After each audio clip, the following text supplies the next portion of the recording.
d'encouragement, un message d'édification.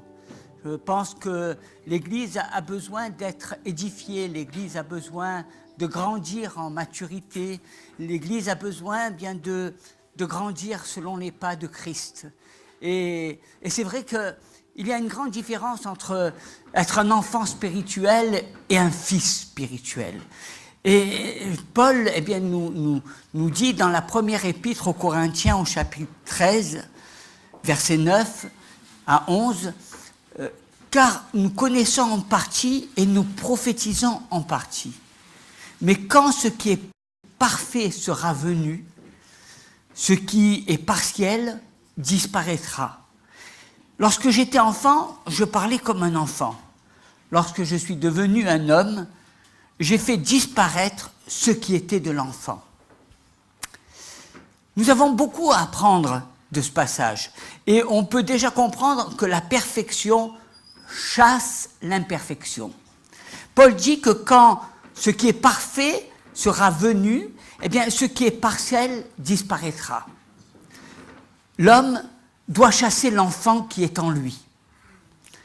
On ne peut pas être dans la perfection et l'imperfection simultanément.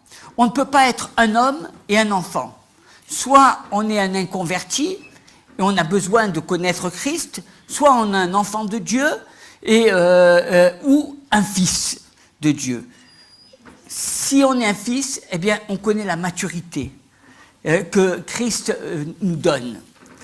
Paul parle ici eh bien, du naturel, pour expliquer le spirituel. C'est important de regarder au naturel. Le naturel, c'est ce que Jésus, bien souvent, nous donnait dans des paraboles. Il regardait aux choses naturelles et il prenait beaucoup d'exemples et il citait beaucoup de paraboles par rapport au monde agricole, à ce qui était important pour les gens à l'époque, pour leur faire comprendre eh bien, des choses spirituelles. Et c'est important pour nous aussi de regarder à cela. Il y a une différence entre un homme et un enfant, entre un bébé et un fils spirituel. Paul dit, je parlais comme un enfant, je pensais comme un enfant, je raisonnais comme un enfant. Lorsque je suis devenu un homme, j'ai fait disparaître ce qui était eh bien, de l'enfant. Et c'est vrai que chacun de nous, on a pu à des moments vivre ces choses. Et on comprend que lorsqu'on était des enfants, dans le monde naturel, eh bien, on avait plein de rêves dans la tête, on avait plein de folies, et finalement, en grandissant, eh bien, on a fait disparaître cet enfant pour devenir des hommes, pour devenir des femmes, pour être des personnes remplies de la vie, de la maturité. Et j'aimerais mentionner que la maturité spirituelle n'est pas fonction de l'âge. C'est vrai, souvent, on cite eh bien, les personnes d'un grand âge, on a l'impression que pour être quelqu'un de mature, il faut avoir les cheveux blancs, ou il faut avoir une calvitie, non, on peut être à 30 ans eh bien, un homme spirituel. Une femme spirituelle. Le plus important, vous savez, c'est le raisonnement, c'est la pensée. C'est ce qui se passe dans votre tête qui est le plus important.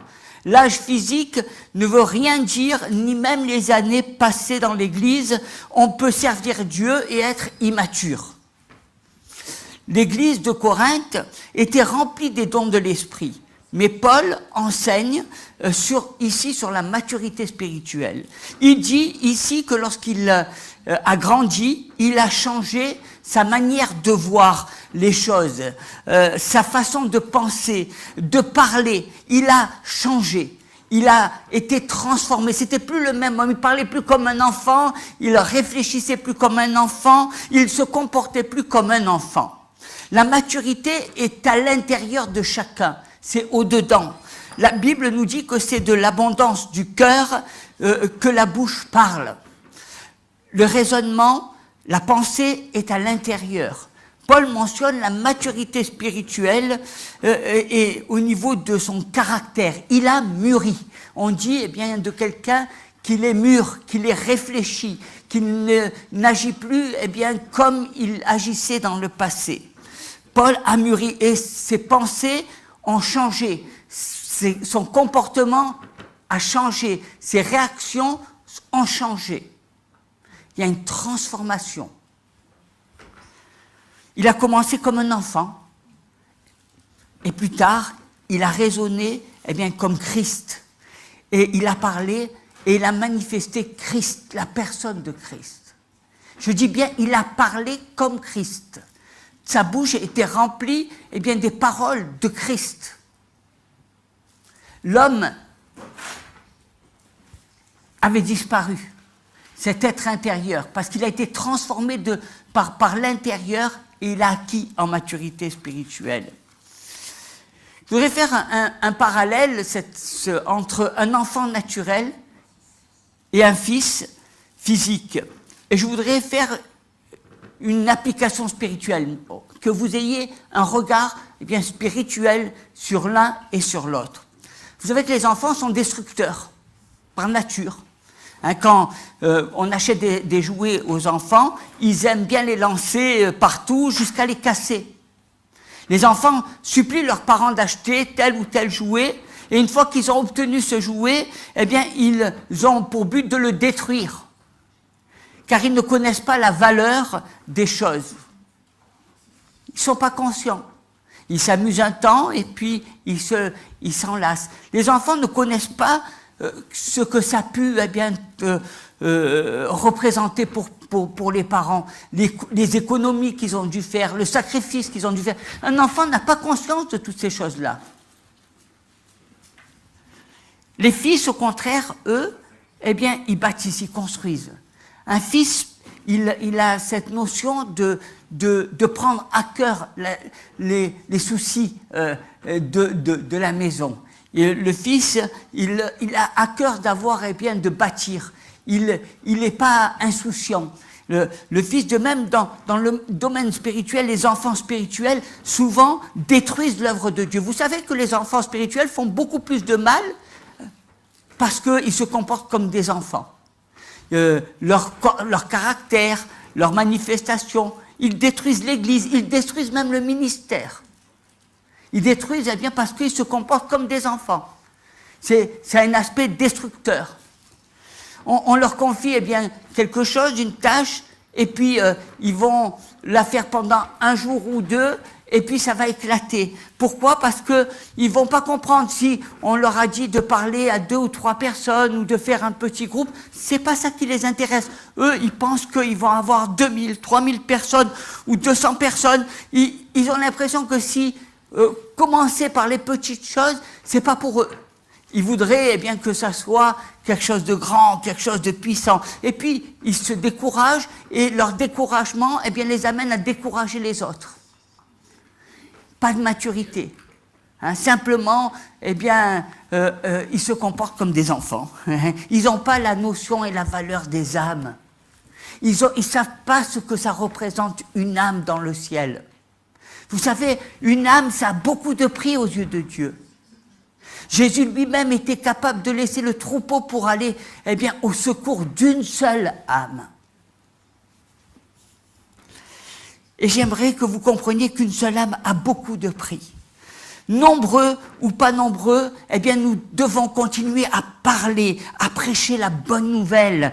Nous n'agissons pas au travers de nos pensées, de nos états du moment, de notre susceptibilité, de notre moi, mais nous sommes là pour accomplir une mission que le Seigneur nous a donnée. Nous avons la responsabilité des âmes. Je vois tellement et tellement de gens qui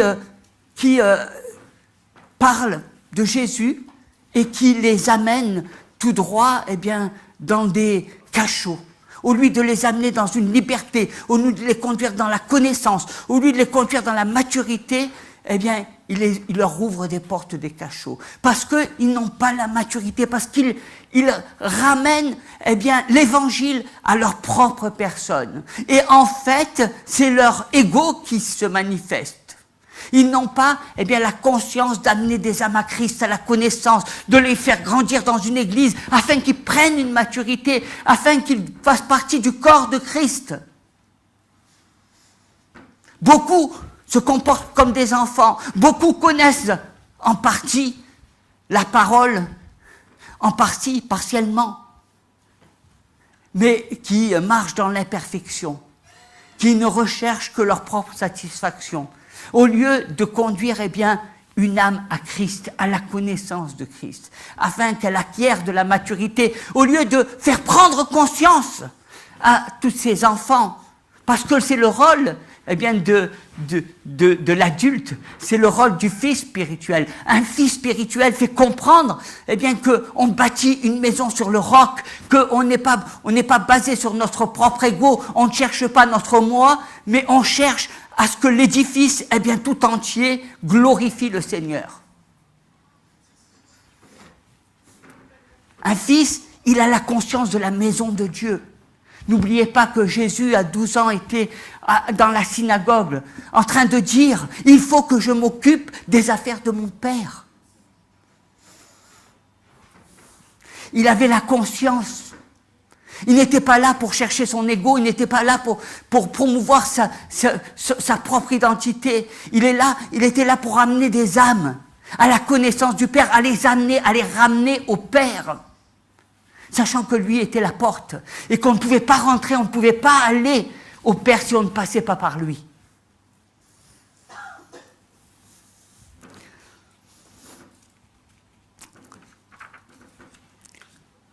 Bien souvent, un enfant spirituel et bébé spirituel demande de l'onction. Je veux plus d'onction, et puis je veux ressentir cette onction sur moi. Oh, hier au culte, c'était formidable. On sentait l'onction. Mais vous savez, un enfant spirituel, ils peuvent sentir l'onction un jour et le lundi, continuer à pécher. Un enfant spirituel n'a pas la conscience du péché. Un enfant spirituel, il cherche les sensations.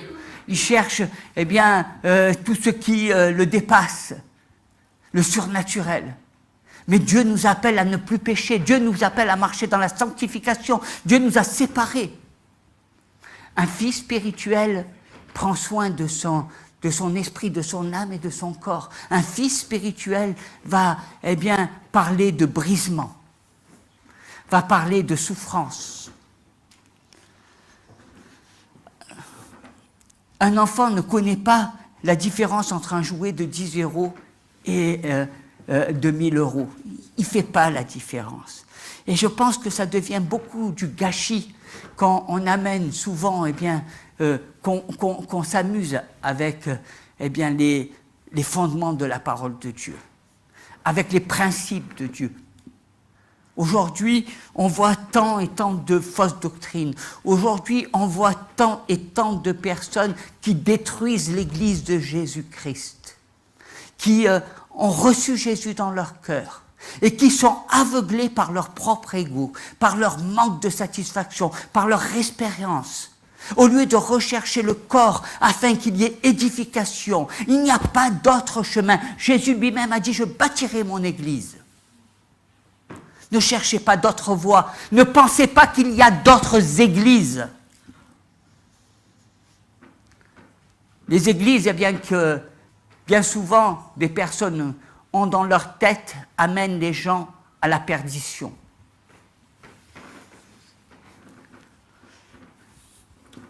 Les bébés spirituels, parfois, détruisent les églises.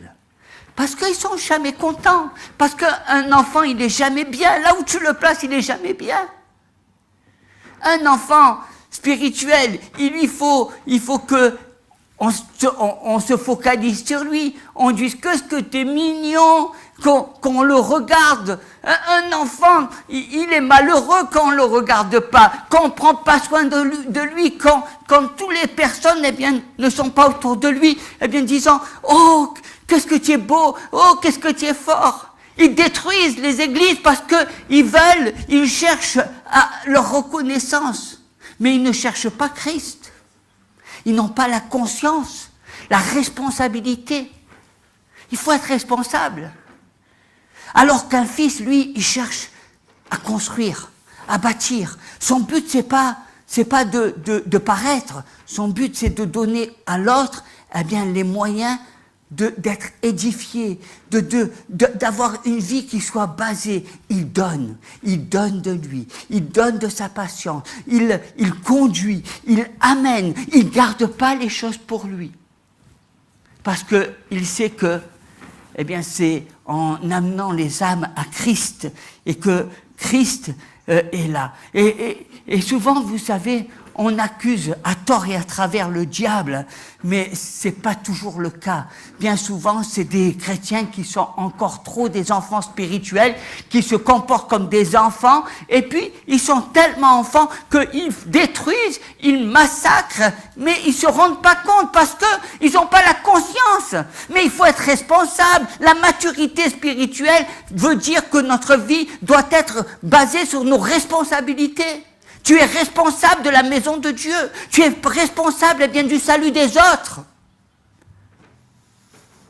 Même si le seul moyen eh bien, c'est de regarder à Jésus pour avoir le salut. Mais combien de fois eh bien, tu amènes des gens dans la perdition? L'immaturité. Les fils, au contraire, eh bien, font croître, donnent la vie. Les fils se battent pour gagner des âmes. Ils vont dans les ténèbres pour décrocher la victoire parce qu'ils savent, eh bien, qu'est-ce que c'est que le prix d'une âme. Ils ont conscience, eh bien, de la bataille qu'ils doivent mener. Ils ont conscience des difficultés. Ils ont conscience, eh bien, de leur rôle. Parce que nous avons un rôle. Parce que Dieu nous apporte, nous donne, eh bien, de rentrer dans une vision, dans une destinée. Cette destinée, elle n'est pas basée sur du sable, elle n'est pas basée sur des faux raisonnements, elle n'est pas basée, eh bien, sur un monde irréel, un monde d'enfants. Parce que la parole est là pour nous enseigner. Il n'y a que la parole qui pourra me permettre de sortir des ténèbres. Même si tu leur donnes eh bien, quelque chose, il y aura toujours un problème. Les gens qui sont des enfants, ils voient des problèmes de partout. Tout est compliqué. Il n'y a rien de... C'est pour eux, c'est difficile. Ils n'aiment pas essayer de s'adapter. Non, il faut que tout soit tourné vers eux. Ils ne veulent pas, eh bien, s'intégrer, ils veulent paraître.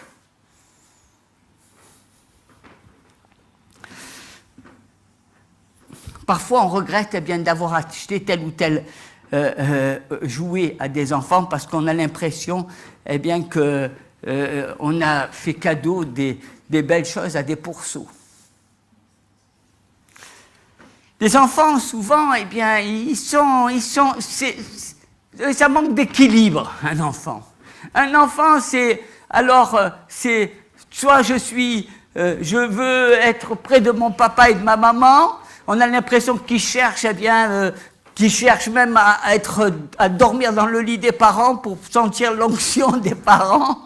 Hein. Et puis, c'est la dépendance et c'est aussi l'indépendance. Vous avez remarqué que être jeune aujourd'hui, c'est être jeune, c'est exister, c'est dire au monde, eh bien, qui nous ont précédés, non, mais toi, je te mets de côté parce que moi, je sais tout, moi j'ai tout vu, moi, j'ai pas besoin de toi, moi, je sais toutes les choses. Vous savez, il y a un manque d'équilibre entre eh bien, cette notion de dépendance. Il faut que quelqu'un commence à grandir et la croissance, et un fils prend conscience qu'il a besoin du savoir, qu'il a besoin de s'approcher de Dieu, qu'il a besoin eh bien, de prier. Il prend conscience qu'il a besoin d'avoir sa propre vie spirituelle et bien sûr eh bien, qu'il s'éloigne de ses parents pour vivre sa vie, et on a besoin de cela parce que tu as une vie. Parce que tu as ta vie et parce que Dieu te demandera pas, te fera pas des comptes sur la vie de tes parents ou de tes proches, il te demandera des comptes sur ta propre vie. Donc oui, bien sûr que nous avons notre vie spirituelle et nous devons grandir et nous approcher de Dieu, mais nous avons aussi besoin des autres et nous avons besoin d'apprendre. Et nous avons besoin de comprendre, et nous avons besoin eh bien, de l'expérience, nous avons besoin de la connaissance. Dieu fait les choses en harmonie, il n'a pas fait les choses en désordre. Vous savez, beaucoup de gens vivent dans le désordre, ils aiment le désordre. Alors, on est dans un monde, et ce monde est malade, où on a le sentiment qu'on oppose jeunesse, personnes plus âgées, personnes âgées. On a l'impression qu'il y a des murs de séparation. Alors que dans la parole de Dieu, il n'y a aucun mur, il n'y a qu'harmonie, il n'y a que connaissance. Il y a des maîtres, il y a des disciples. Et on a beaucoup à apprendre parce que tout ça est basé sur l'amour et n'est pas basé sur la compétition des hommes ou sur le désir de paraître des hommes. Bien au contraire. On a beaucoup de choses à apprendre. Et profiter des anciens parce que c'est des bibliothèques vivantes. Vous avez besoin d'apprendre toute la richesse, la sagesse qu'il y a au-dedans. Toute la connaissance. Un monde, à la fois disparaître. Ce côté, je veux être indépendant, vous savez, comme un enfant qui, à un moment donné, veut pas, que ses copains sachent qu'il y a son papa, il y a sa maman qui vient le chercher à l'école, et qui dit non, mais moi, je peux venir tout seul à la maison, et à la fois, ce manque d'harmonie parce qu'on veut à la fois la protection, on veut exister, mais quand tu es mort, c'est là que tu vis. Une personne de mature ne regarde plus à lui-même. Il a dépassé tous ces stades des bêtises. Vous ne pensez pas que c'est des enfantillages? Il a grandi, il est au-dessus de toutes ces choses qu'on ressentait au-dedans de nous quand nous étions des gamins. Est-ce que tu es encore un enfant? Est-ce que tu as encore un gamin dans ta tête? Est-ce que tu as mûri? Parce que si tu es mûr, tu ne penses pas à tout ça. Parce que si tu es mûr, tu vois la vie avec un autre regard, parce que tu souris d'une autre manière, tu as dépassé ce côté infantile. Être un enfant, et nous aimons les enfants, mais rester un enfant toute sa vie, c'est une tare. C'est un handicap. C'est un manque de maturité. C'est quelqu'un qui n'a jamais grandi. Quelqu'un qu'on ne peut pas faire confiance parce qu'il est dans un monde, il n'a pas cette maturité, il n'est que charnel. Il n'y a que la chair, que ses émotions qui le conduisent. Il n'y a que le paraître qui le conduit. Il ne vit pas intensément de l'intérieur. Et j'aimerais, mes bien-aimés, que vous ressentiez cette transformation de l'intérieur. Paul dit, j'étais un enfant, j'ai pensé comme un enfant, mais je pense qu'à un moment donné, il faut que tu te dépouilles de l'enfant, il faut que tu t'arrêtes de t'amuser à faire tes sourires, il faut que tu t'arrêtes à jouer à ton petit jeu, il faut que tu arrêtes tout ça, parce que je vais te dire, tout ça c'est de la séduction, c'est vouloir que les gens te regardent, mais c'est pas être rempli de l'intérieur. Est-ce que tu veux être rempli de Jésus de l'intérieur? Est-ce que tu veux que Jésus vienne habiter en toi? Est-ce que tu veux que ça soit pas ton sourire, mais que ça soit le sourire de Christ qui habite dans ton cœur? C'est différent. C'est différent. Et c'est vrai que souvent, on voit ce manque d'équilibre, ce manque d'équilibre, parce que on voit, à la fois ces personnes qui savent pas, qui savent plus. On parle de nouvelle génération. Alléluia. Vous savez, moi je dis nouvelle génération, une génération de réveil qui est ancrée sur la parole de Dieu, qui est basée sur le travail des anciens. Oui. Au nord, ceux qui t'ont précédé dans la gloire. Au nord, toutes ces vies qui se sont battues pour Jésus-Christ.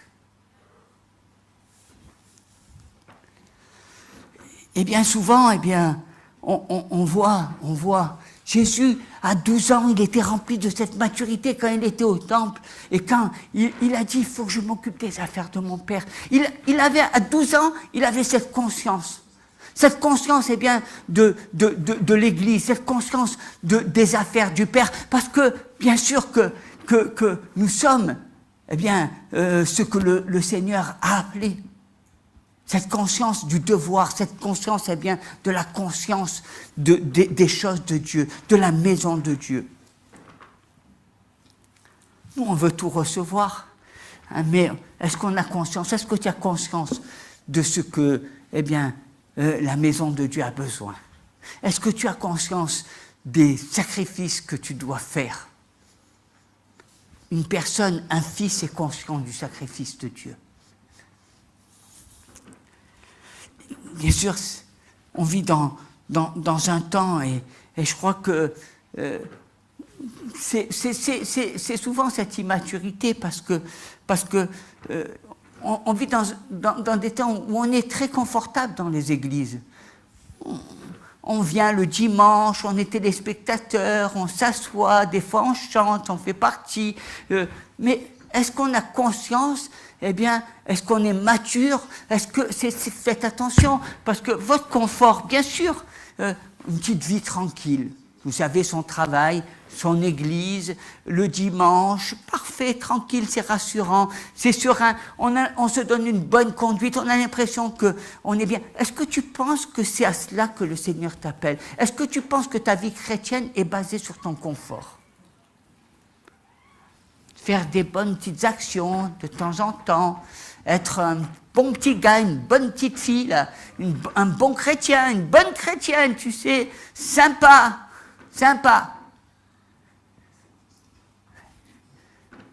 Non, le Seigneur t'appelle à sortir de ta zone de confort pour aller dans tout ce monde, pour appeler, pour te confronter à la réalité. Parce que être mature, c'est être dans la maturité du monde dans lequel nous vivons.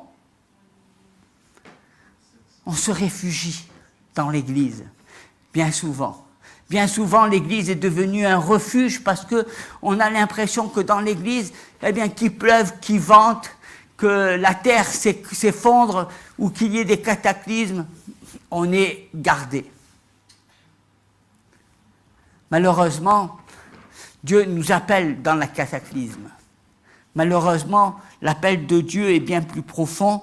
Et le Seigneur, eh bien, désire qu'il est lui-même sorti de ses zones de confort. Il est lui-même allé de lieu en lieu. Il a lui-même, eh bien, combattu tout cet esprit de religiosité pour amener les âmes à grandir. Parce que c'est ça qui te fait grandir. Parce que c'est pas de prendre soin de toi qui te fait grandir. C'est que tu prennes conscience que le monde a besoin de Jésus. C'est ce qui est important, ce qui te fait grandir, c'est pas ta propre satisfaction, c'est pas ton ego, c'est de savoir eh bien, que tu délivres le message à des âmes qui ont besoin d'être sauvées, qui ont besoin d'avoir les clés du salut. Tu as besoin de sortir de cette zone, et toi tu te cantonnes à tes parents, à ta famille, et en dehors de ça, il n'y a rien. Le néant. Quelle tristesse! Quelle tristesse! Un manque de maturité, des enfants spirituels qui se comportent comme des enfants qui sont contents, ils ont l'impression qu'ils viennent à l'église et que eh bien, le pasteur va leur distribuer des images, des bons points, des chrétiens bons points, comme à l'école, comme dans le bon temps. Être mature, c'est être conscient eh bien, du monde dans lequel nous vivons. Et c'est de se mettre à genoux dans la prière et de prier et de prendre ses responsabilités. C'est fou, les chrétiens. Vous savez, on dirait que quand on est chrétien, on ne sait plus rien faire. On a besoin bien qu'on nous dise, il faut que tu fasses ça, il faut que tu fasses ça. On a l'impression que les gens, ils sont rentrés dans une immaturité totale. C'est comme on a l'impression qu'il faut les prendre, et puis on tire les ficelles, et puis on a l'impression qu'on n'a plus des enfants, mais un fils, c'est pas une marionnette. Un fils, il connaît son père, il sait ce qu'il a à faire. Il n'a pas besoin que tu lui dises, au contraire, il te devance, et il te dit, tu sais, ça serait mieux de faire comme ça, et comme ça, et comme ça. Un fils, il a réfléchi. Un fils, il a de la maturité. Il s'est pris, il se prend la tête. Il n'est pas là en train de se reposer en permanence. En permanence. J'ai toujours été surpris de voir comment c'était difficile dans la maison de Dieu, ce qui est facile dans le monde et qui peut se faire en très peu de temps, eh bien dans une église, c'est incroyable le temps qu'il faut pour arriver au même résultat. On a l'impression que parce qu'ils vont servir Dieu, qu'ils n'arrivent à plus rien faire, ou le temps n'a plus la même dimension lorsqu'ils sont eh bien, dans leur lieu de travail, ils arrivent à faire un tas de choses, et quand ils sont à l'église, on dirait que les 24 heures sont passées et ils n'ont rien fait. Ils se sont amusés à dire « Bonjour, comment ça va? Je te bénis, je te bénis. » Mais ils n'ont fait aucun travail. Ils sont bredouilles. Les semaines passent, les années passent, et ils sont toujours bredouilles. Vous savez, les enfants, eh bien, le problème des enfants, c'est qu'ils se nourrissent d'illusions. Un enfant, il ne voit pas les choses. Vous savez, moi, quand on m'a amené la première fois sur la Canebière, je croyais que c'était pour moi New York. Hein, c'était Brooklyn ou je ne sais pas, ou Manhattan, avec des gratte-ciel. J'avais l'impression qu'on m'amenait un enfant, il se nourrit d'illusions. Tu leur donnes une tétine, c'est bon, ils croient qu'ils ont mangé. C'est un enfant, tu lui donnes la tétine, il suce, il a mangé. Pourtant, il n'a pas mangé, c'est une tétine. Hein, mais il n'a pas mangé, mais ça le calme. Vous mettez la combinaison de Superman eh bien, sur des enfants, ils croient qu'ils sont des super-héros. Au nom de Jésus, alléluia, la super-puissance. Ils ont la capuche Superman.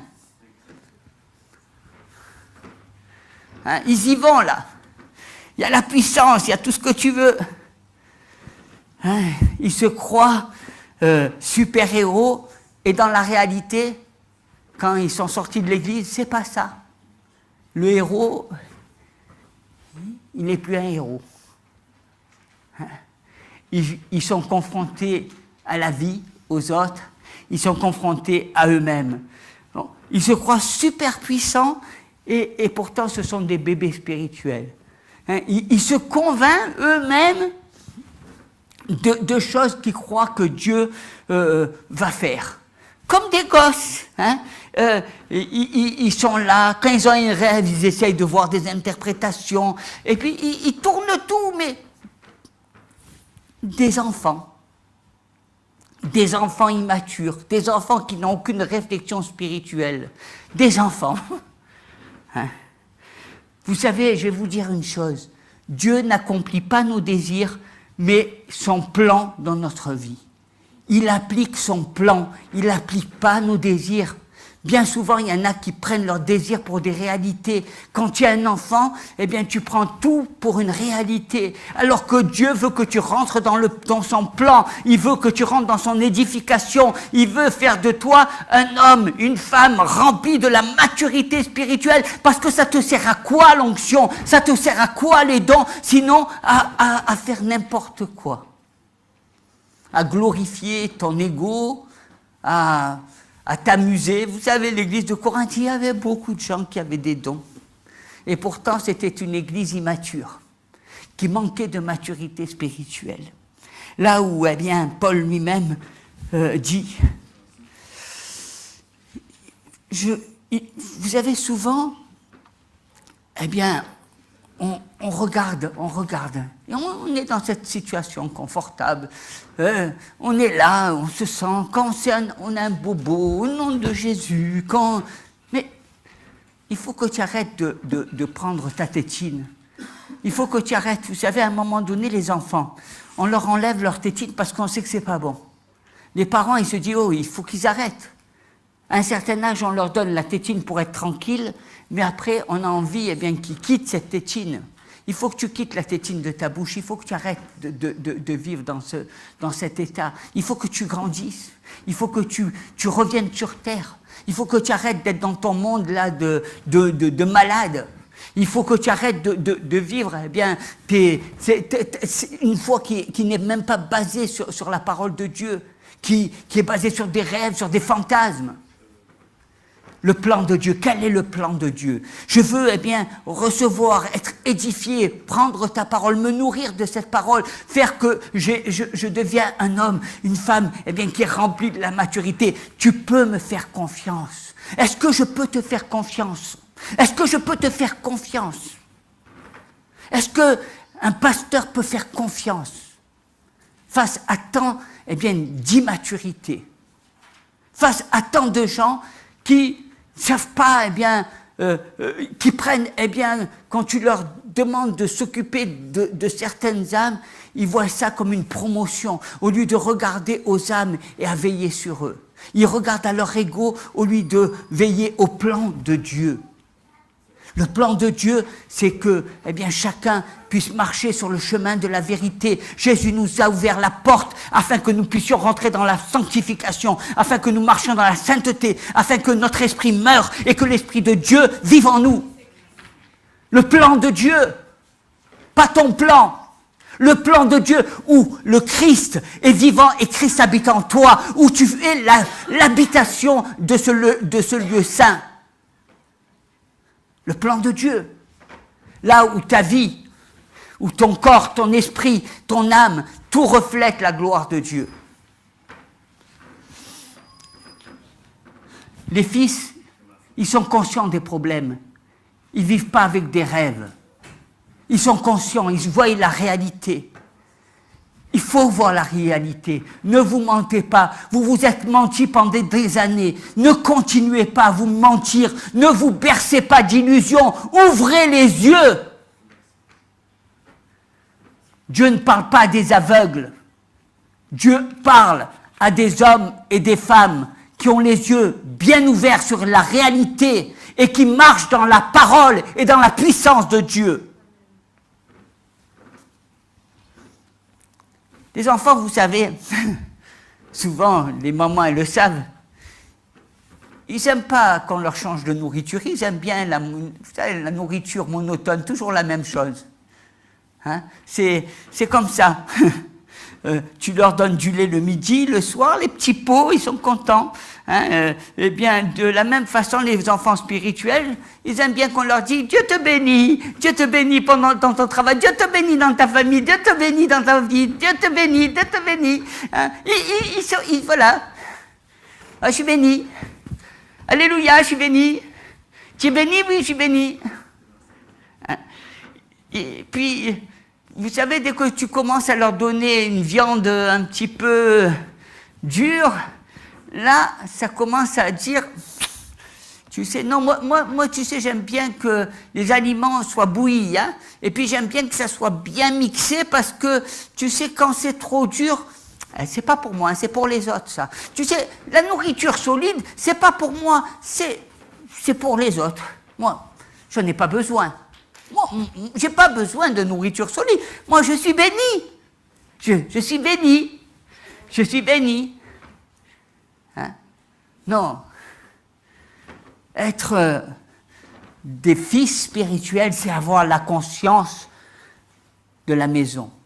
C'est avoir l'esprit. C'est savoir que nous devons... Il y a des choses difficiles de foi. Des fois, il y a des choses que j'ai du mal à comprendre. Il y a des fois des batailles que je vais mener, mais ce n'est pas contre le diable. C'est des batailles avec Dieu et moi, parce que des fois je ne comprends pas. Je comprends la pensée de Dieu, mais des fois j'ai l'impression que j'y arrive pas. Ah, c'est un os. Tu sais, c'est un os. C'est que Dieu me pardonne. Hein? Je comprends, c'est une grâce de Dieu. Je demande pardon à Dieu et puis il m'exauce. J'ai fait des bêtises et puis Dieu m'exauce. Mais il me dit qu'il me pardonne que si je pardonne à ceux qui m'ont offensé. Mais moi, je m'en fous de ceux qui m'ont offensé. Tu crois pas que je leur pardonnais? Non, on prend que ce qui nous arrange. Ça, c'est l'enfant.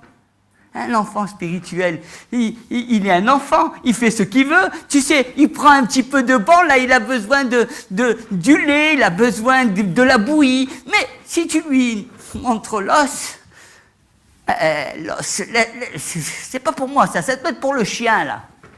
Oui, il est le chien, là, tu veux pas manger de l'os? Non. Les bébés spirituels n'aiment pas trop les nouveautés. Ils veulent leur petit repère. Tu sais, pépère. Je suis bien pépère. J'aime bien ma petite vie, mais... Et puis quand ça change, là, c'est de la faute du diable, ça. C'est pas de la faute, c'est la faute du diable. Je pense que c'est la chair qui parle. C'est la chair. Dès qu'on te dérange, c'est la chair. C'est le diable.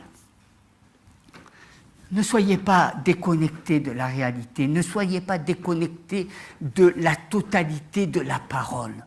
Parce que la parole, elle édifie. Parce que la parole, eh bien, nous montre. Parce que bien des fois, eh bien, nous avons des combats difficiles à mener. Vous savez, un fils, il dit, je sais que je vais passer par le brisement. Je sais que je vais avoir mal. Je sais qu'à des moments, eh bien, j'aurai envie de crier, mais je vais me tourner vers le Seigneur parce que je ne veux pas faire ma volonté, mais je veux faire la volonté du Seigneur. Je vais me combattre. Et c'est difficile de combattre. Il y a des moments eh bien, où vous avez envie plutôt de vous battre que de vous mettre à genoux et de prier. Hébreux, au chapitre 5, verset 11, nous dit « Nous avons beaucoup à dire là-dessus, et des choses difficiles à expliquer, parce que vous êtes devenus lents à comprendre. » Vous êtes devenus lents à comprendre. Il y a des choses là que tu donnes à quelqu'un, là, il comprend vite, mais ceux qui veulent être des bébés spirituels, des enfants spirituels, il leur faut des années, et encore, et ne comprennent toujours pas. Vous êtes devenus lents à comprendre. Bouchés. Vous, en effet, qui depuis longtemps devriez être des maîtres. Vous imaginez, moi je vois des chants, ces paroles, ça fait mal, hein.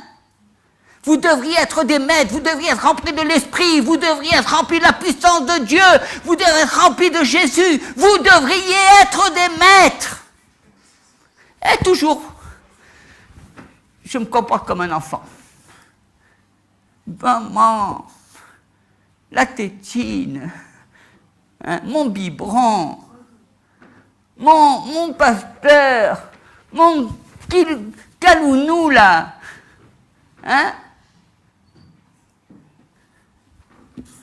Vous devriez être des maîtres. Vous devriez être des maîtres. Vous connaissez la parole, vous l'avez entendue, et vous l'avez entendue, et vous l'avez entendue, et vous l'avez entendue, mais elle est rentrée par une oreille et elle est sortie de l'autre. Elle est rentrée par une et elle est sortie de l'autre. Jusqu'à quand? Il faut à un moment donné que l'Église grandisse. Non, mais tu comprends, j'attends le retour du Seigneur Jésus. Peut-être que quand il va venir, moi je suis sage, moi je suis tranquille, moi je pêche pas, alors le Seigneur il va venir me prendre, et puis tant pis pour les autres. C'est ça la maturité spirituelle. Tu crois que Jésus, s'il habitait en toi, il dirait les mêmes phrases? Tu crois que Jésus, s'il était dans ton cœur et s'il vivait à ta place et dans ton esprit, tu crois que Jésus, il dirait, mais le Seigneur Jésus, quand il va revenir, il te dirait, je suis le Seigneur Jésus.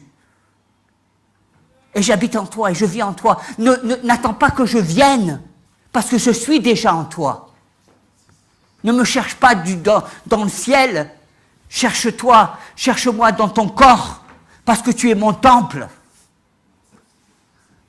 On cherche Jésus. On parle de Jésus.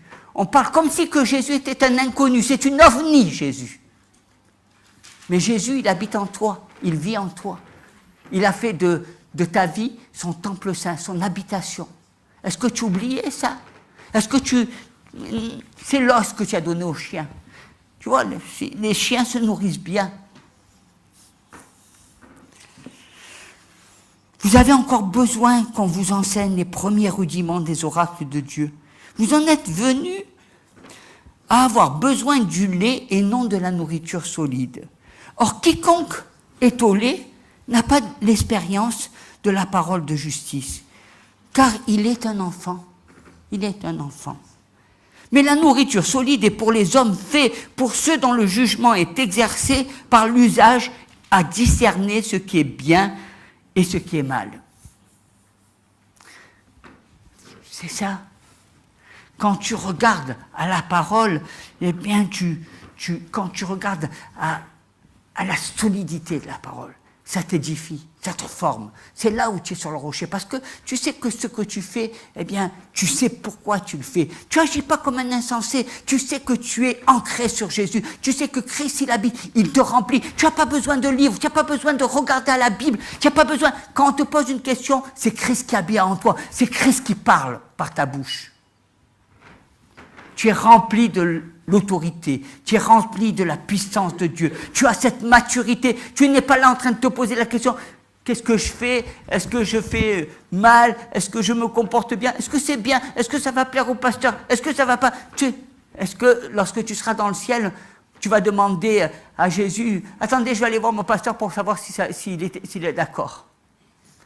Dans le ciel, tu vas avoir des problèmes, toi. Je le dis. Nourriture solide. Vous savez, quand Jésus il a accompli le miracle qu'il a amené la puissance et qu'il l'a donné à manger à 5000 personnes, qu'il a multiplié les pains. Hein? Toi, c'est pas que tu crois en la puissance, tu crois en la puissance de la poissonnerie et tu crois en la puissance de la boulangerie. Tu crois que c'est plus facile d'aller acheter les baguettes, tu crois que c'est plus facile d'aller acheter les poissons, tu es beaucoup plus organisé dans ta tête à vouloir aller dans une poissonnerie et dans une boulangerie plutôt que d'appeler la puissance de Dieu. Plutôt que de manifester, eh bien, la grâce de l'adoration. Je te remercie, Seigneur. Parce que tu vas montrer ta grâce, tu vas montrer ta puissance. Parce que je sais en qui je crois. La poissonnerie et la boulangerie, elles te jouent beaucoup de défauts. Tu vas trop souvent dans la poissonnerie plutôt que d'appeler à la puissance de Dieu. Tu vas plus souvent voir le médecin que regarder à Dieu qui te guérit. C'est ça un enfant spirituel. Il est immature. Il arrange, il fait sa salade. Hein? Il a son monde, il a sa réflexion. Un enfant, c'est un enfant. Tandis que celui qui est rempli, le Fils, il a conscience eh bien, de la puissance du Père. Il a conscience de celui qui sert. Il sait eh bien, qui est Jésus-Christ. Il a expérimenté la puissance et puis le Fils, il veut faire comme lui. Il dit, Seigneur, toi, tu m'as montré, j'ai vu des choses extraordinaires et je veux expérimenter eh bien, la même puissance. Je veux voir, je veux faire. Je veux vivre la puissance de Dieu. Et la puissance de Dieu, elle n'est pas dans mon pasteur, elle est en moi. Elle est en toi. Elle est en toi. Parce que c'est ce que Jésus veut que nous expérimentions. Vous savez, souvent on attend l'onction, je veux de l'onction, je prie pour que je sois rempli de la puissance. Mais je vais vous dire une chose. Jésus, avant d'être eh bien, le donneur d'onction, de puissance, il est le potier. Il est celui qui te travaille. Vous savez, le potier, là. Celui qui travaille ton cœur, ta vie. Le Seigneur, il est le potier. Parce que tu sais, un potier, il fait des vases. Il fait des choses formidables, le potier. Si ton vase, si ta vie, elle est bien faite, eh bien, tu verras qu'il pourra y avoir beaucoup d'onction dans le vase. Parce que ton vase, il sera profond. Parce que ton vase, eh bien, il aura été façonné par la main de Dieu. Et l'onction de Dieu, eh bien, va se déverser dans ton vase. Mais si tu t'attaches qu'à l'onction, mais ton vase, il n'y aura pas de vase. Ça va être une petite écuelle. Il y aura juste quelques gouttes là qui seront dessus. Parce que tu n'as pas travaillé, parce que tu n'as pas laissé le potier travailler ta vie, parce que c'est le potier qui fait de toi, eh bien, un vase d'honneur. C'est pas l'onction qui fait de toi un vase d'honneur.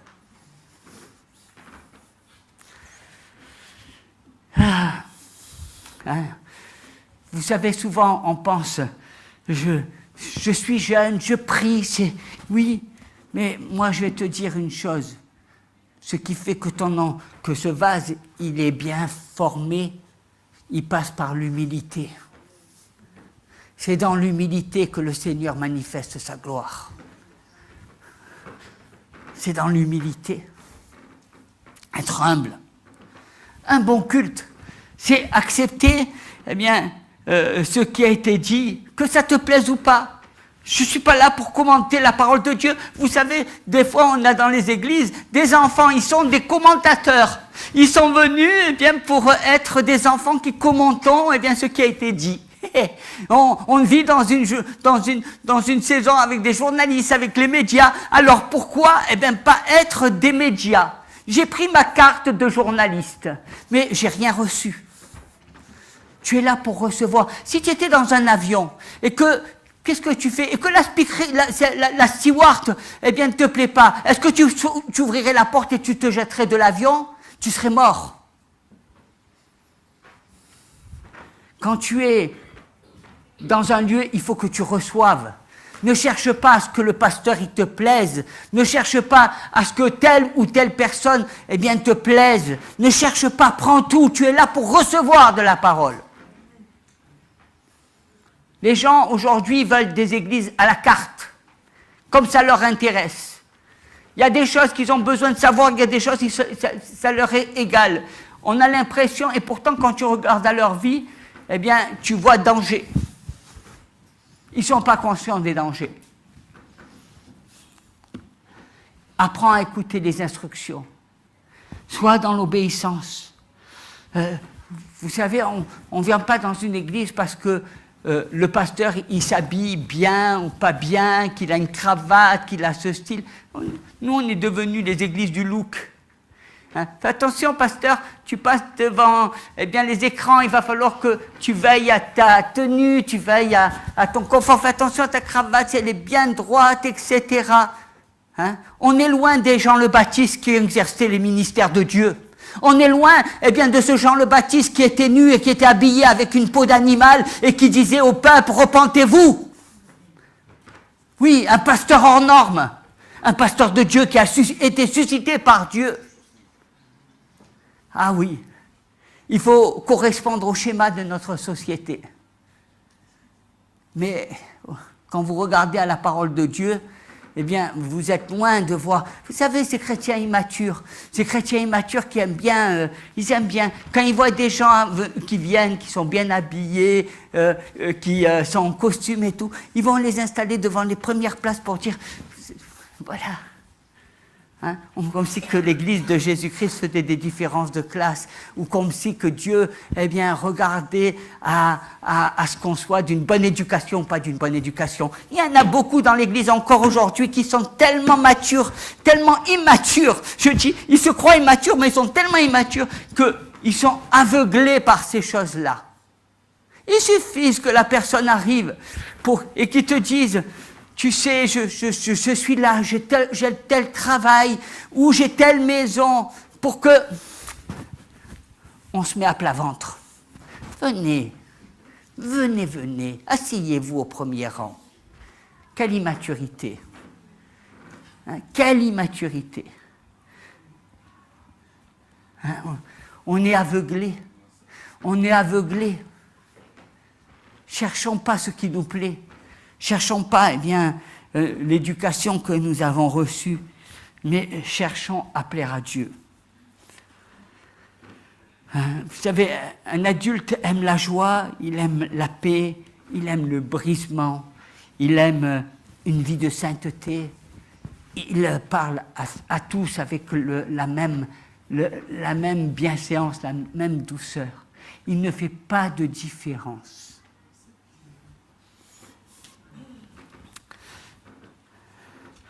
Et c'est tellement... Alors vous savez, l'enfant, il est comme ça aussi. On pourrait chanter la chanson, vous savez. L'enfant, c'est « donne-moi, donne-moi, donne-moi ». Donne-moi. Il aime recevoir. Vous savez, c'est « achète-moi ça, ça me ferait plaisir, donne-moi ». Hein? Quand il voit une publicité à la télévision, oh, ça serait bien ça, on ne peut pas l'acheter, les enfants. Hein? Les enfants, là. Il y en a, ils achètent tout, là. Et il y en a même, c'est dangereux, parce que si tu leur mets une carte bleue, ils te font des dégâts. Mais dès que tu leur parles de dîmes et d'offrandes, là, ça devient une difficulté. Hein? Ils aiment acheter, ils aiment... voilà, il faut leur faire cadeau, il faut... mais ça, c'était dans l'Ancien Testament, il fallait donner... Ils n'ont pas la conscience de se dire, bien, tu vois, il faut qu'on on investisse. Ah, il y en a qui disent, mais tu sais, la climatisation, là, elle n'est pas très bonne. Mais ça ne leur dit pas. Alors, mais comment on peut faire, là? Eh bien, il faut que tu pries et Dieu va te donner de changer la climatisation. Je ne vois pas de gens dans l'Église qui ont un fils, il comprend les choses. Je n'ai pas besoin de lui dire, il fait. Il sait ce qu'il y a à faire. Un fils, dans une maison, il voit, il dit, oh là, ça me dérange. Comment dans la maison de Dieu, il est tourmenté. Mais les gens, ils pensent à leur vie, à leur repas, à se faire belle. À quoi ça sert? Et puis, à quoi ça sert? Moi, je n'ai pas envie de donner mes offrandes et mes dîmes, c'est pour servir, pour honorer un serviteur de Dieu. À quoi ça sert? Hein? À quoi ça sert? Vous imaginez qu'il y a même des gens qui se disent dans leur tête, je ne comprends pas moi, les hommes de Dieu, ils sont pleins d'argent. Il y en a même des gens, ils disent, de toute façon, tu vois, quand on prie pour des patrons ou des cadres, c'est des escrocs, c'est tous des voleurs. Alors à croire que si je prie pour vous, eh bien, et pour que Dieu vous bénisse, vous allez devenir un escroc. Ah, pourtant, le dimanche, les gens sont là. Prie pour que je sois béni, prie pour mes finances. Mais dans ta tête, tu crois que tous les gens qui ont de l'argent, c'est des escrocs. Tel tu crois les autres, tel tu es. Attention par tes paroles, tes réflexions. Alors que quand tu donnes à Dieu. Ça ne te regarde pas, tu n'y penses pas. C'est ce que tu apportes dans la maison de Dieu. Et encore même plus, quand tu te dis, eh bien Seigneur, donne-moi, si tu m'as mis à cœur de faire ces choses-là, eh bien je vais les faire. Et quand tu as fait ça, eh bien Dieu te bénit. Et tu le fais en cachette, en silence. Moi je bénis le Seigneur. Il y a des personnes qui agissent comme ça dans l'église. Ils croient qu'on ne les voit pas, Dieu les voit. Dieu a les regards sur eux. On ne cherche pas la gloire des hommes. On cherche à plaire à Dieu. C'est ça être un fils spirituel. C'est quelqu'un qui a la maturité. C'est quelqu'un eh bien, qui sait ce qui est important. Deux fois même, il va quitter de sa propre nourriture, de sa propre bouche pour donner aux autres. Parce qu'il a la conscience. Parce qu'il sait ce qui est important. Vous savez, c'est ça. Les gens, eh bien, ils apportaient, ils étaient conscients. Ils voulaient la richesse, la bénédiction. Parce qu'ils savaient que la bénédiction descendait de la barbe d'Aaron. Ah, j'oubliais ça, parce qu'il y en a qui pensent que la barbe d'Aaron, ça ne sert à rien. Ouais. D'abord, les pasteurs ne sont plus barbus. Les saints sacrificateurs. Celui qui bénit, c'est Dieu. Celui qui bénit ta vie, c'est Dieu. Tu fais un enfant, il fait comme si que Dieu n'existait pas. Il se comporte comme si que Dieu n'était pas là. C'est lui qui décide des règles. C'est lui qui fait les règles. C'est lui qui fait ses tambouilles, ses magouilles. C'est lui qui fait ses... Il ne se soumet pas. Vous savez, quand les maris donnent eh bien, des choses à leurs femmes, c'est toujours une joie pour la femme. Hein, elle reçoit le cadeau, elle est contente, hein, elle est heureuse. Et puis, si on fait un cadeau à son épouse, alléluia, l'épouse, elle est contente. Mais est-ce que tu fais des cadeaux à Christ? Est-ce que dans ton cœur, tu as eu envie de faire cadeau à Dieu? Est-ce que dans ton cœur, tu as eu envie? Est-ce que tu as su ces choses-là? Un fils, il a conscience. Un fils, il veut faire plaisir. Un fils, il veut honorer.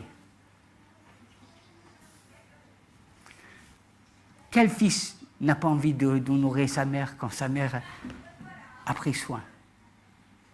Ou son père? Un fils. Et je dirais que c'est important de regarder à la parole. Hein. Paul dit, il y a plus de joie à donner qu'à recevoir. C'est là où on voit, eh bien, les choses. Et puis les enfants aussi, ils confondent les choses. Ils ne sont pas, vous savez, un enfant, il n'a pas d'ordre. Il ne sait pas ce qui est important. Les gens, c'est difficile de leur faire comprendre ce qui est important de ce qui n'est pas important. Vous savez que pour les enfants, une savonnette, c'est aussi important que la nourriture. Pourtant, une savonnette ne va pas te nourrir. Hein, si tu ne manges pas, par contre, tu vas crever de faim. Mais c'est pour l'enfant, il n'y a pas de différence. Les choses qui ne sont pas importantes sont importantes pour lui parce que tout est important, ou tout a de la valeur, ou rien n'a de la valeur. Il n'y a pas ces choix, ce positionnement. Parce que Dieu nous appelle à nous positionner à des moments, il peut pas. Tu n'es pas en Suisse, tu n'es pas neutre. Quelqu'un qui est neutre, Dieu le vomit. Il faut savoir.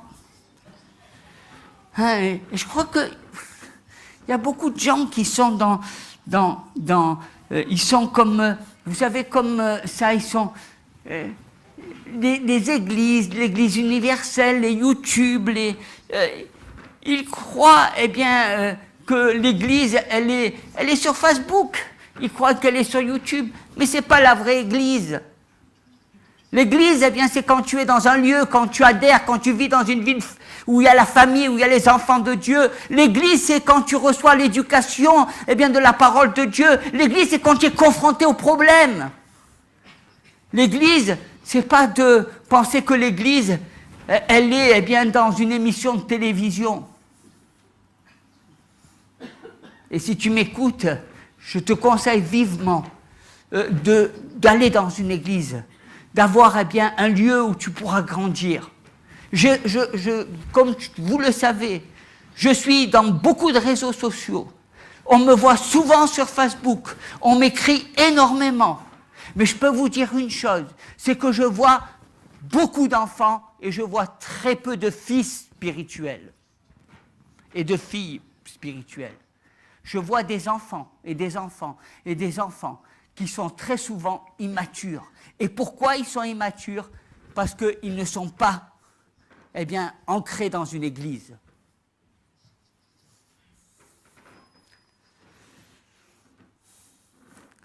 Vous savez, dans la vie, on a besoin d'apprendre. Et on ne cesse d'apprendre. Et Dieu, souvent, il nous éclaire. Il nous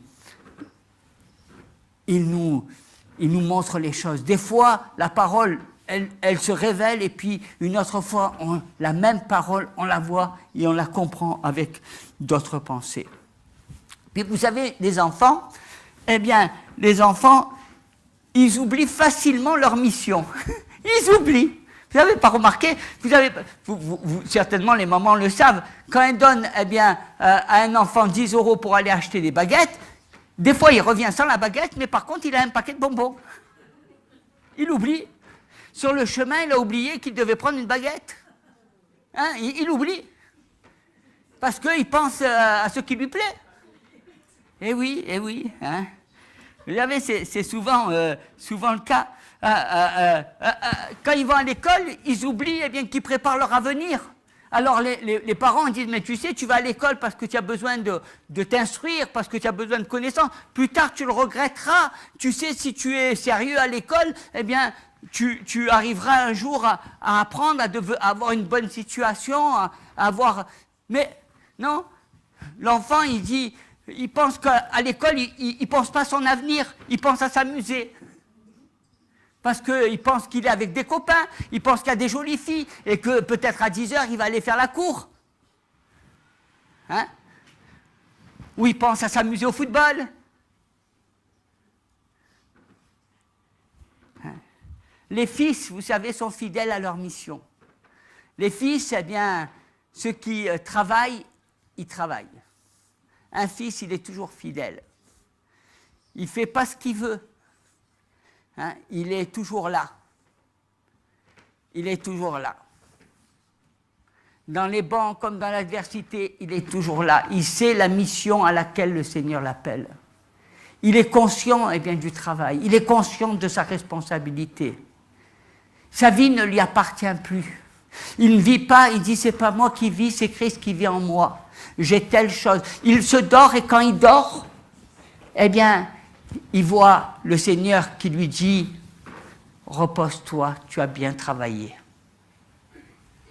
Mais tant qu'il ne voit pas le Seigneur lui dire ces choses-là, il sait qu'il a encore et encore et encore des choses à faire. Parce qu'il est conscient. Il est conscient qu'il ne vient pas pour recevoir, il vient pour donner. Il ne vient pas pour être comme un enfant qu'on veut bercer dans les bras. Il veut eh bien donner. Il veut être une pierre blanche dans l'édification. Il est conscient de sa responsabilité. Est-ce que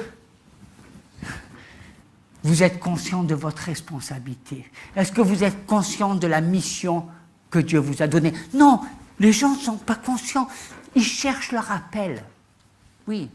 Hein, vous savez, l'appel avec lequel on a enterré le général de Gaulle, il la cherche. C'est le 18 juin. C'est une blague. Oui. Ils cherchent leur appel, ils cherchent leur ministère, ils cherchent. Je suis fait pour quoi? Dis-moi. Quel est mon ministère? Quel est mon appel?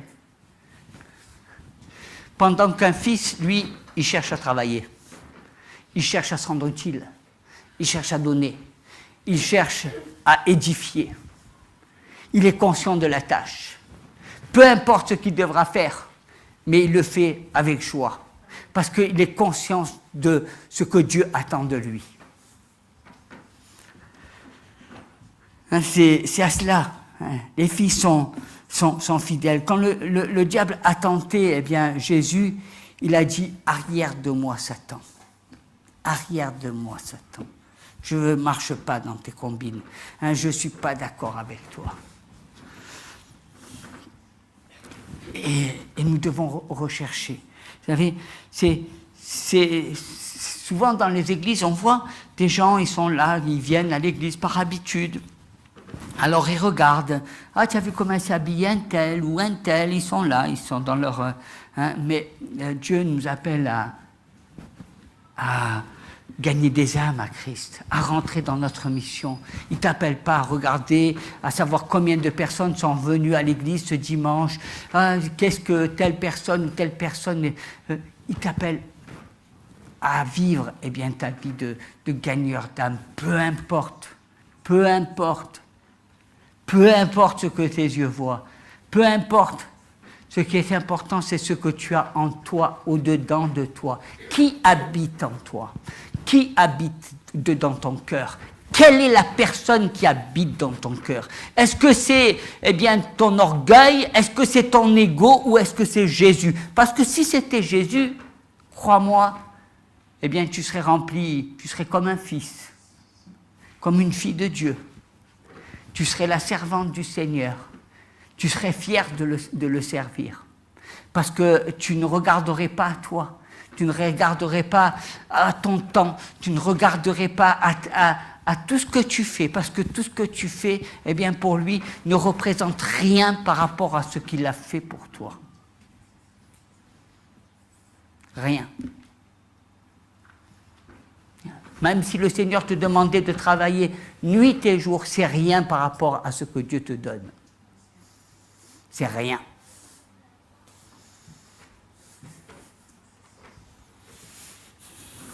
Vous savez, les fils, ils recherchent la face de Dieu. Ils recherchent à plaire Dieu.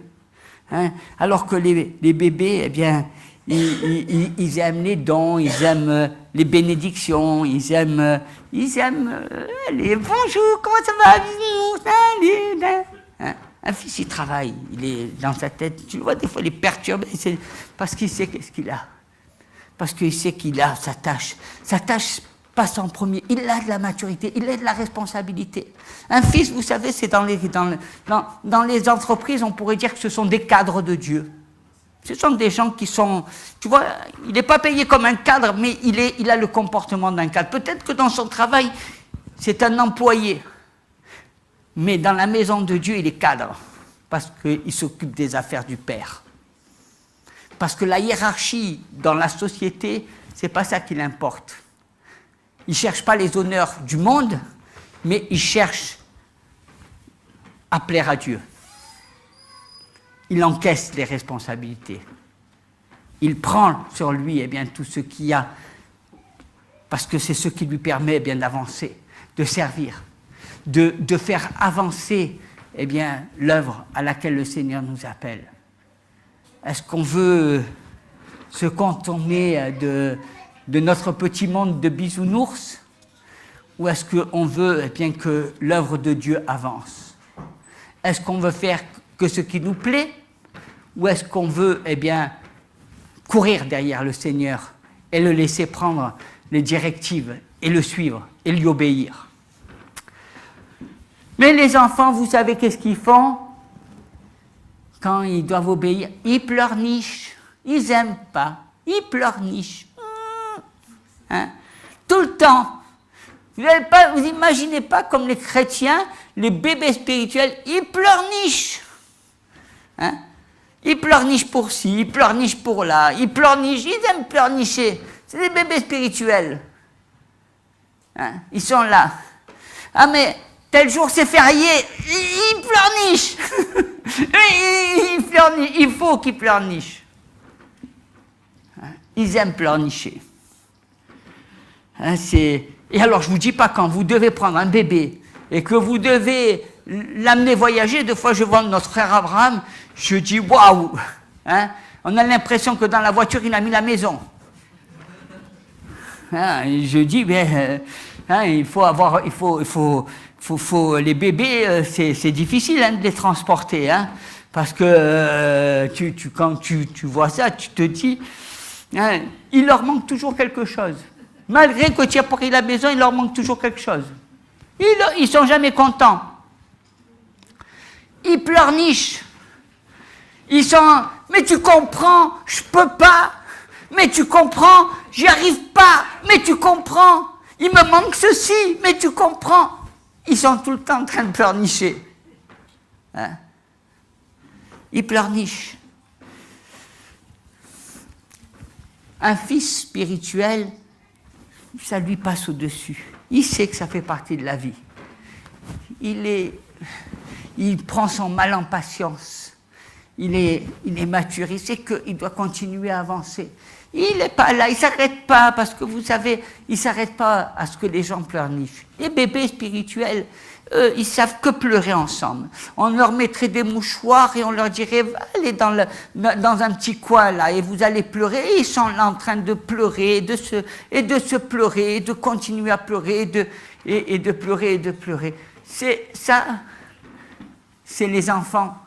Les enfants, ils aiment bien. Il m'a dit. Et qu'est-ce qu'il t'a dit? Et il m'a dit. Et il t'a dit. Ah, il m'a dit ça.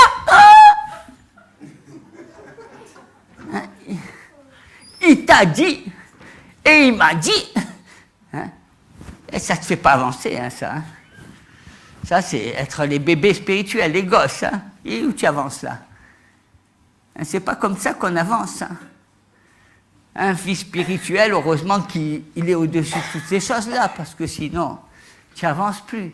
Vous savez, c'est la différence entre un fils spirituel et un enfant spirituel. Et j'aimerais qu'on puisse,